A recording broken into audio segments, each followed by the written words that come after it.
of NBC News was asking a very legitimate question about the issue I just talked with Sanjay about. The president's very optimistic talk yesterday and again today that there would be therapeutic drugs available to patients immediately.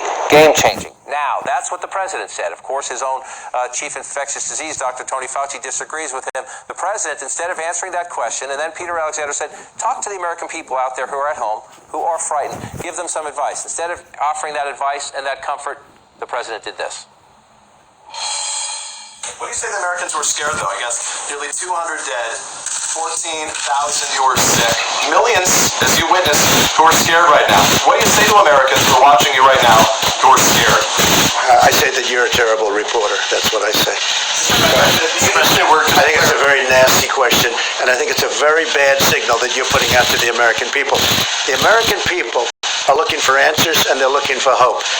And you're doing sensationalism, and the same with NBC and Comcast. I don't call it Comcast. I call it Comcast. Let me just for who you work. Let me just say something. That's really bad reporting. And you ought to get back to reporting instead of sensationalism. Let's see if it works. It might and it might not. I happen to feel good about it, but who knows? I've been right a lot. Let's see what happens.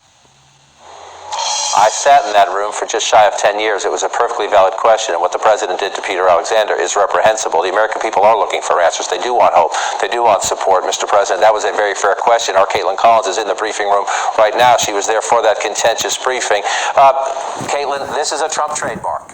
This is a Trump trademark. It was striking that this came, this forgive me, bullshit attack on fake news came just moments after the Secretary of State said the American people need to be careful about where they get their information and go to sources they can trust. I get there are at times disagreements. There are at times contention between politicians and reporters. That was a 100% legitimate question with no hype, no shade, no bias. He just wanted to attack. Yeah, and we're living in a pandemic, and people have questions, and they want to hear messages from the President of the United States. And so that was the question that was posed to him, and that's how he answered it.